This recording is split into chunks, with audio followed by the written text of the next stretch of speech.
세상을 이기는 하늘의 지혜 일곱 번째, 여호와를 힘입고 용기를 얻습니다 라는 제목으로 함께 말씀 나눕니다. 그렇게 안 보이실지 모르지만 전 학교 다닐 때 수학을 좋아했습니다. 어려운 수학 문제를 풀어서 이 답을 냈을 때에 찾아오는 쾌감이 있습니다.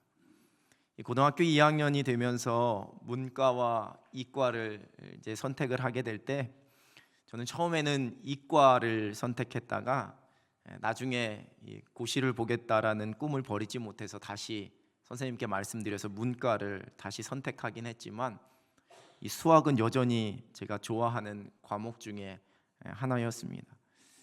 학교에서 밤늦게까지 야간 자율학습을 할 때 너무 시간이 안 가면 제가 펼쳤던 문제집 하나를 지금도 기억합니다. 스카이 수학이라는 문제집이었습니다.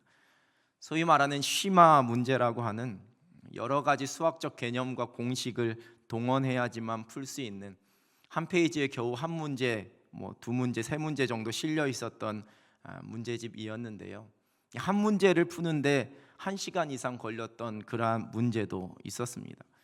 이 문제들을 쭉 풀면 시간이 훌쩍 지나가기 때문에 입시 유형과는 좀 거리가 있지만 지루할 때는 그 문제집을 풀어서 풀곤 했습니다. 제가 이렇게 이야기하면 요즘 애들은 재수 없다 이렇게 말합니다. 어떤 문제는 아무리 잡고 씨름해도 풀리지 않는 그러한 수학 문제가 있었습니다. 어디부터 어떻게 시작해야 할지 도저히 감이 잡히지 않는 그러한 문제도 있었고, 딱 처음에 봤을 때는 정말 쉬워 보여서 풀기 시작했는데 중간에 뭔가 막 엉켜서 헤맸었던 그러한 문제도 있었고, 또 어떤 문제는 아주 쉬운 문제였는데도 전혀 제가 엉뚱한 방향으로 처음부터 접근을 해서 오히려 시간이 더 많이 걸리거나 아예 풀지를 못했었던 그러한 문제도 있었습니다. 그런데 이렇게 감을 잡지 못하고 끙끙거리고 막 엉뚱하게 헤매다가도 뒤에 나와 있는 이 문제집 뒤에 있는 풀이 과정을 보면 이렇게 감탄하게 됩니다. 이거였구나. 이러한 의도가, 또 이러한 공식이, 또 이러한 순서로 하면 풀리는 문제였구나 하면서 고개를 끄덕이게 됩니다. 왜냐하면 그 해답 속에 이 문제를 출제한 그 저자의 의도, 혼돈되도록 파놓은 함정, 또 그 문제를 풀어가는 그 해법과 풀이 과정이 다 적혀 있기 때문입니다. 우리가 삶의 길을 걸어갈 때 만나는 일들이 있습니다. 어떤 일은 그냥 술술 풀려 나가기도 하고, 또 어떤 일은 잘 풀리는 것 같다가도 갑자기 꽉 막히기도 하고, 또 어떤 일은 어디서 어떻게 풀어야 할지 도무지 감이 잡히지 않는 그러한 일들도 있습니다. 마치 예상했던 것처럼 잘 대처하고 풀 수 있는 그러한 일들도 있지만 전혀 예상하지 못한 문제처럼 그냥 풀지 못한 그 꽉 막힌 상황 속에 답답함을 느낄 때도 있습니다. 그때 답지가 필요한데 이 세상 어디에도 그러한 해답지가 존재하지를 않습니다. 오늘 우리가 본문에서 만나는 다윗도 예상하지 못했던 아주 커다란 문제를 만나게 되었습니다. 사울을 피해서 블레셋 땅으로 도망간 다윗은 이제 이스라엘과 전쟁을 하려던 블레셋 왕 아기스의 요청에 따라서 이스라엘이 아닌 블레셋 군대의 일원이 되어서 그 전쟁에 참여해야지만 되는 상황이 되어버렸습니다. 그러나 여전히 그 다윗을 경계하고 있었던 사람들은 다윗이 자신들과 함께 전쟁에 나가는 것을 반대합니다. 전쟁에서 오히려 자신들의 대적으로 배반할지 모른다라는 생각 때문이었습니다. 이러한 블레셋 방백들의 요구에 따라서 블레셋 왕 아기스는 다윗과 그 군사들을 다시 돌려보냅니다. 하마터면 자신의 동족과 싸우게 되는 훗날 이스라엘이 왕이 되었을 때의 다윗에게 커다란 오점과 책거리가 될 만한 상황을 이렇게 모면하게 되었습니다. 한숨을 돌리고 전쟁터에서 돌아서서 다윗이 함께한 사람들과 시글락에 이르렀습니다. 이 시글락 땅은 다윗이 블레셋 왕 아기스에게서 받아서 자신을 따르던 사람들과 함께 거주하고 있었던 곳이었습니다. 사무엘상 27장 5절 6절입니다. 다윗이 아기스에게 이르되 바라건대 내가 당신께 은혜를 입었다면 지방 성읍 가운데 한 곳을 내게 주어 내가 살게 하소서. 당신의 종이 어찌 당신과 함께 왕도에 살리이까 하니 아기스가 그날에 시글락을 그에게 주었으므로 시글락이 오늘까지 유다 왕에게 속하니라. 이스라엘의 장차 왕으로 기름 부음 받은 다윗으로서는 자존심 상하는 일이었습니다. 내가 당신의 종이다라고 이야기하면서 시글락을 얻어낸 겁니다. 그러나 사울 왕에게 쫓기던 신세였던 그는 자신과 또한 자신을 따르던 사람들의 안위를 위해서 그 블레셋 땅으로 도망가서 아기스 왕 앞에서 미친 척을 하기도 하고 온갖 그의 비위를 다 맞추어서 그렇게 자신들이 살 수 있는 땅을 얻어낸 것입니다. 그 시글락을 다윗이 자리를 비운 사이에 아말렉 족속이 침노해 왔습니다. 이는 사무엘상 27장에서 다윗이 먼저 아말렉을 친 적이 있었고 그에 대한 보복으로 아말렉이 빈틈을 노리고 공격해 왔던 것으로 보입니다. 정치 역학적으로는 눈에는 눈, 이에는 이와 같은 복수일 것입니다.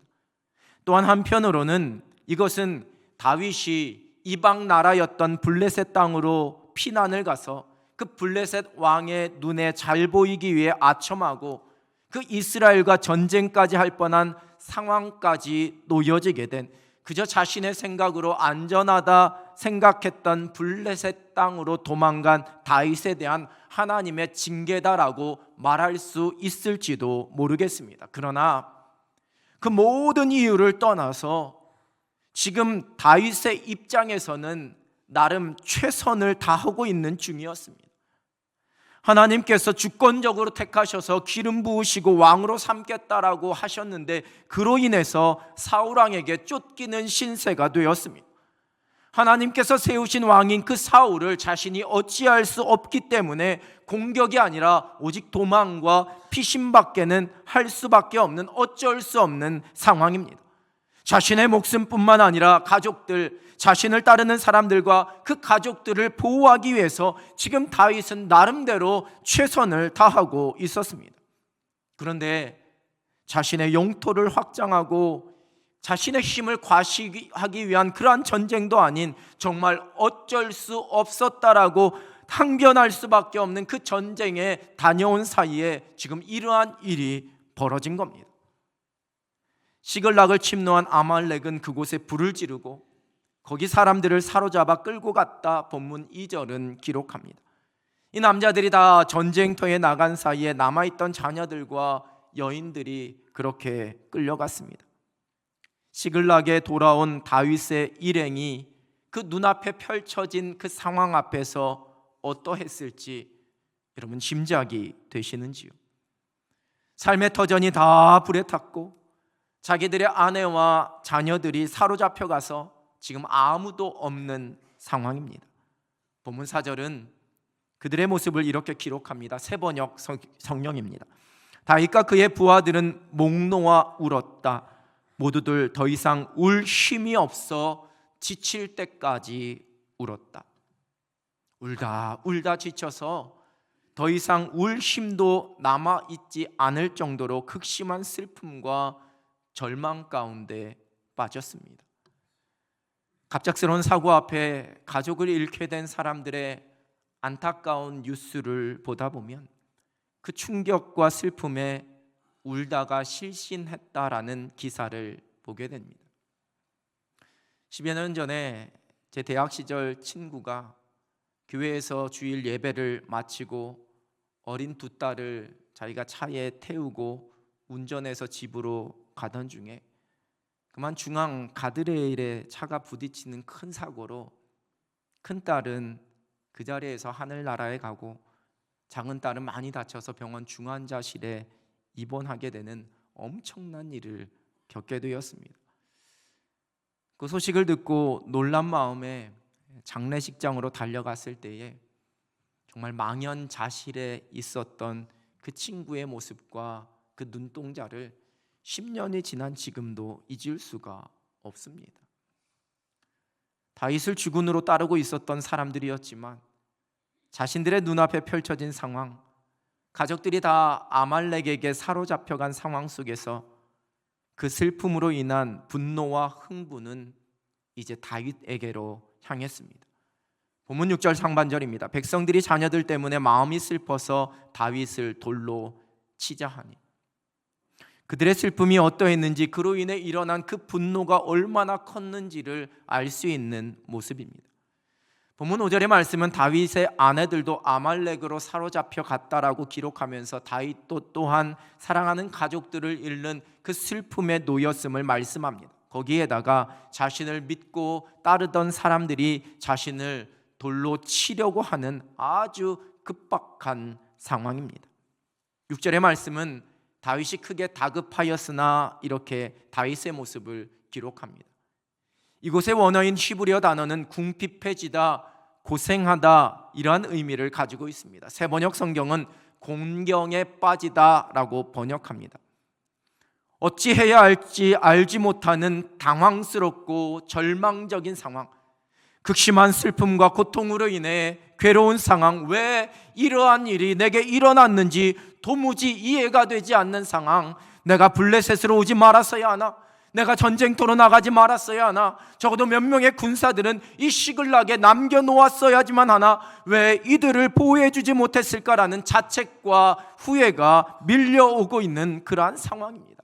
그리고 또한 한편으로는 하나님을 향한 억울함과 원망스러움이 그에게 몰려왔을지도 모릅니다. 자신이 한 번도 왕위에 오르겠다고 나를 왕으로 삼아달라고 그렇게 이야기한 적도 없었습니다. 내가 사울을 죽이거나 사울을 해치려는 그런 마음도 자신에게는 없었습니다. 그저 하나님께서 택하셨고 하나님께서 기름 부으셨고 하나님의 주권을 해치지 않기 위해 사울을 공격하지 않고 도망만 다녔습니다. 이 정도면 하나님께서 지켜주셔야지만 이러한 일들은 일어나지 않도록 막아주셔야지만 되는 것 아닌가라는 생각이 얼마든지 들 수 있는 그러한 상황입니다. 구름기둥 불기둥으로 지켜주시는 하나님께서 저 아말렉의 손에서 우리의 가족들을 다 보호해 주셔서 머리털 하나 상하지 않도록 지켜주셨어야지만, 그래야지만 다른 이방 민족들도, 그리고 무엇보다 이스라엘 민족이 역시 하나님께서 기름 부어 세워주신 그 다윗과 그를 따르는 사람들, 하나님의 일하심의 모든 것 맡기고 사울왕을 해치지 않으려는 하나님의 사람을 하나님께서 책임져 주신다라는 고백이 나올 수 있을 텐데, 뭔가 일이 잘못되어도 한참은 잘못된 것 같습니다. 이러한 믿기지 않는 현실, 받아들이기 쉽지 않은 상황, 머리로 도무지 이해가 되지 않고 그저 억울한 마음이 들 법한 이러한 상황, 이걸 어떻게 해석하고 어떻게 풀어가야 할지 도무지 알지 못하겠는 그러한 상황이지만, 그래도 다윗은 다시 힘을 냈습니다. 6절 하반절입니다. 그의 하나님 여호와를 힘입고 용기를 얻었더라. 언젠가도 소개해드렸던 책 그 청년 바보 이사는 이 모든 사람을 하나님의 사랑으로 섬기려는, 정말 예수님을 닮으려는 아름다운 믿음의 삶, 의사의 삶을 살아가다가 그가 군의관으로 복무하던 중에 유행성 출혈열에 감염이 되어서 33살이라는 아주 짧은 나이로 그 삶을 마감했던 고 안수현 형제의 믿음의 이야기, 그 삶의 모습을 적고 있습니다. 아주 오래전에 이 책을 읽으면서 가슴이 먹먹해져서 눈물을 흘렸던 그러한 기억이 아직도 생생합니다. 말씀을 준비하면서 다시 이 책이 떠올랐습니다. 그 기억 속에, 제 기억 속에 남아있는 책의 여러 구절 중에 책의 가장 뒷부분에 적혀있는 수현 형제의 어머님에 관한 이야기 때문이었습니다. 눈에 넣어도 아프지 않을 아들을 갑작스럽게 떠나보낸 어머니, 늘 바쁘게 살아가는 아들을 향하여서 밥은 먹었니? 잠은 자고 다니는 거니? 그렇게 눈동자같이 사랑했던 막내 아들에게 가장 많이 했던 말들이 자신의 입술에 맴돌았다라고 하는 그 어머니의 모습을 지금 마지막 부분에서 이렇게 적고 있습니다. 아들을 먼저 천국에 보낸 어머니 한효순 권사는 한 걸음 한 걸음 힘들게 교회 계단을 올라갔습니다. 아들의 모습이 자꾸만 눈에 밟혀 어머니는 더 이상 걸을 수 없었습니다. 장례식장에서 울음을 참느라 잇몸이 다 무너져 내렸던 어머니는 그래도 있는 힘을 다해 다시 계단을 오르기 시작했습니다.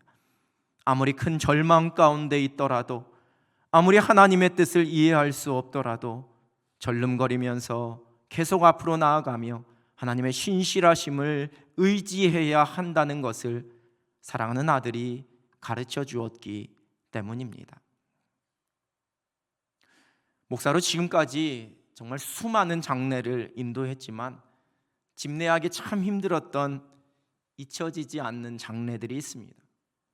얼마 전에도 우리 공동체는 사랑하는 동역자를 갑자기 떠나 보내는 아픔을 함께 했습니다. 그러한 장례 때마다 저 자신을 향하여서, 그리고 슬픔 속에 눈물 흘리는 유가족들을 향하여서 이 고백을 함께 나누곤 했습니다. 아무리 큰 절망 가운데 있더라도, 아무리 하나님의 뜻을 이해할 수 없더라도 계속 앞으로 나아가며 하나님의 신실하심을 의지해야 한다. 이는 물론 결코 쉽지 않은 일입니다. 내가 이해가 되면, 내가 납득이 되면 여러분 그래도 조금은 받아들이기 쉬울 수 있습니다.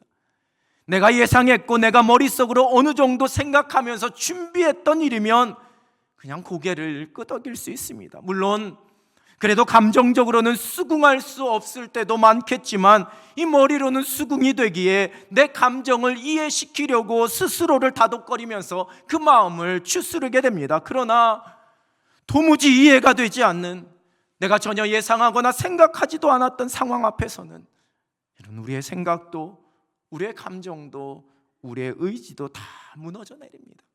그러다가 하나님을 향한 믿음도 흔들립니다. 다윗도 그러했을 겁니다. 이 상황 앞에 할 말을 잃었을 겁니다. 억울하고 이해되지 않는 상황 앞에서 자신을 향하여 분노하고 원망하며 책임을 묻고 있는 그 사람들 앞에서 다윗도 모든 것이 무너졌을지 모릅니다. 그런데 다윗은 그 상황 속에서 다시 힘을 얻고 다시 용기를 냅니다. 다 잘 될 거야 라는 생각에서 나온, 이 내 힘으로 이걸 해결할 수 있다라는, 내가 가서 다시 데려오면 된다라는 자신감에서 나온 힘과 용기가 아니었습니다. 그의 하나님 여호와를 힘입고 용기를 얻었더라. 하나님 때문에 힘을 얻었습니다. 하나님 때문에 용기를 얻었습니다. 자신의 힘과 도움이었던 사람들도 다 등을 돌려서 지금 자기를 향하여 돌을 던지려는 그러한 상황입니다. 마음과 감정으로 의지했었던 그 가족들이 다 사로잡혀가 있는 상황입니다. 다윗의 상황을 살펴주는 사람, 그를 이해해주는 사람, 그를 어루만져주는 사람 주변에 아무도 없습니다. 그런데 이러한 막막한 상황 속에서 힘을 얻고 용기를 얻었습니다. 나의 하나님 여호와 때문이었습니다. 그리고 이제 다윗은 아말렉 군대를 쫓아가서 그 빼앗긴 재물과 사로잡힌 사람들을 다시 찾으려는 계획을 세우게 됩니다. 그런데 그 속에서 제일 먼저 다윗이 한 일이 있었습니다. 사무엘상 30장 7절과 8절은 다윗이 제사장에게 당시의 이스라엘 백성들이 하나님의 뜻을 구할 때에 사용하던 그 에봇을 가져오게 하고 하나님의 뜻을 묻게 됩니다. 펼쳐진 일들 앞에 감정적으로 상당히 격해 있을 법한 그러한 상황입니다. 감정적으로 혈기를 부릴 수도 있는 그러한 상황이었습니다. 경솔하게 자신의 군사들을 이끌고 즉시 아말렉을 치러 갈 수도 있는 상황입니다. 그러나 그렇게 하지 않았습니다. 하나님 앞에 나아가서 하나님의 뜻을 묻고 있습니다. 그 이해할 수 없는 상황 속에서 여전히 역사하고 계시는, 여전히 간섭하고 일하고 계시는 하나님, 또한 해결해 주실 하나님을 신뢰하면서 하나님의 뜻이 무엇인지를 구하고 있습니다. 그리고 그러한 다윗에게 하나님께서 약속하십니다. 사무엘상 30장 8절 하반절입니다. 그를 쫓아가라. 네가 반드시 따라잡고 도로 찾으리라. 다윗이 원망과 슬픔 가운데, 분노와 실망 가운데 주저앉아 있었더라면, 혹은 그저 자기 감정과 자기 생각에 사로잡혀 그가 스스로 보복하려고 했더라면 절대로 들을 수 없는 약속이었을 겁니다. 그러나 이해되지 않는, 도저히 받아들이기 쉽지 않은 상황 속에서 오직 하나님을 힘입고 용기를 내었기에, 그리고 먼저 하나님의 뜻을 구했기에 하나님께로부터 들을 수 있는 약속이었습니다. 마리아와 마르다는 자신의 오라비가 병들었으니 예수님이 지금 빨리 와 주시기를 청하였습니다. 그러나 예수님께서는 그 소식을 듣고도 이틀이나 지체하신 후에 베다니로 가시게 됩니다. 그럼 마리아와 마르다가 얼마나 서운했을까요? 자신들이 예수님을 어떻게 믿었고 어떻게 예수님을 섬겼는데, 아마도 그 병세가 점점 깊어지는, 심해지는 그 오라비를 보면서 지금 이해되지 않는, 감정적으로 쉽게 받아들일 수 없는 그 예수님의 행하심 앞에 그 마음은 더 무너져 내렸을지도 모릅니다. 그러나 우리가 알고 있듯이 이 모든 것은 우리 예수님께서 이를 통해 하나님의 영광과 그 부활의 능력을 선포하시기 위함이었습니다. 마리아와 마르다는 이해할 수 없는 그 상황 속에서도 우리 예수님을 향한 신뢰와 그 믿음을 놓치지 않았고, 그 자신의 오라비가 다시 살아나는 부활의 능력을 눈으로 보고 경험하게 되었습니다. 성경에 기록된 믿음의 사람들의 삶 속에서 만나는 수많은 일들, 교회의 역사 속에서 믿음으로 살아간 사람들이 겪었던 수많은 일들, 그리고 바로 오늘을 살아가는 저와 여러분의 삶 속에서 만나는 그 모든 일들이 다 우리의 머리로 이해가 되어지고 예상이 되고 다 해석이 되고 납득이 되는 일들만 펼쳐지지는 않습니다. 감정적으로 다 받아들여지고 수긍이 되는, 그래서 펼쳐지는 그 순간에 하나님 감사합니다, 할렐루야 외칠 수 있는 그러한 일들만 우리에게 펼쳐지지는 않습니다. 전도서 8장 17절 새번역 성경입니다. 하나님이 하시는 모든 일을 두고서 나는 깨달은 바가 있다. 그것은 아무도 이 세상에서 이루어지는 일을 이해할 수는 없다는 것이다. 그 뜻을 찾아보려고 아무리 애를 써도 사람은 그 뜻을 찾지 못한다. 혹 지혜 있는 사람이 안다고 주장할지도 모르지만 그 사람도 정말 그 뜻을 알 수는 없는 것이다. 우리는 하나님 앞에서 이렇게 고백하고 이것을 인정할 수밖에 없습니다. 이 세상 속에서, 그리고 또한 나에게 이루어지는 모든 일들을 내가 다 머리로 이해할 수는 없습니다. 지금은 이해할 수 없지만 나중에 고개가 끄덕여질 수도 있을 겁니다. 그리고 때로는 우리 주님 부르시는 그날까지 이해가 되지 않는 일들도 우리는 얼마든지 많이 만나게 됩니다. 인생을 살아가며 만나는 모든 일이 우리의 예상과 우리의 기대대로만 펼쳐지지는 않습니다. 때로는 전혀 생각하지도 못했던 속상하고 힘든 일을 만나기도 합니다. 의도하지 않은 일, 실망스럽고 이해되지 않는 일들도 일어납니다. 그러나 우리는 주저앉지 않습니다. 원망하거나 낙심 가운데 무너져서 우리의 믿음을 잃어버리지도 않습니다. 다시 하나님 앞에 섭니다. 하나님의 뜻을 구하며 나를 위해 일하실 살아계신 하나님만 바라봅니다. 우리를 하나님의 자녀로 부르신 우리 하나님께서는 결코 실수하지 않으시는 신실하신 분이라는 것을 신뢰합니다. 여호와를 힘입고 용기를 얻어서 모든 것을 넉넉히 이기며 살아갑니다. 세상을 이기는 하늘의 지혜입니다. 이사야 55장 9절입니다. 이는 하늘이 땅보다 높음 같이 내 길은 너희의 길보다 높으며 내 생각은 너희의 생각보다 높음이니라. 하나님의 뜻과 그 생각이, 나를 향한, 우리의 자녀를 향한 하나님의 계획과 그 인도하심이, 나를 위해, 우리 자녀들을 위해 펼쳐놓으신 그 하나님께서 예비하신 길이 내 생각과 내 계획보다 크고 놀라움을 고백합니다. 나의 능력으로는 도무지 측량할 수 없는 지혜로 가장 좋은 길로, 가장 완전한 길로 나를 이끄심을 우리 하나님 앞에 고백하며 신뢰합니다. 내가 이해할 수 있는 일들도, 또한 내가 이해할 수 없는 일들도 모두 하나님의 사랑의 손길입니다. 우리가 그 사랑을 의지하고 신뢰하며 우리 하나님으로 말미암아 힘을 얻고 용기를 얻어서 살아갑니다.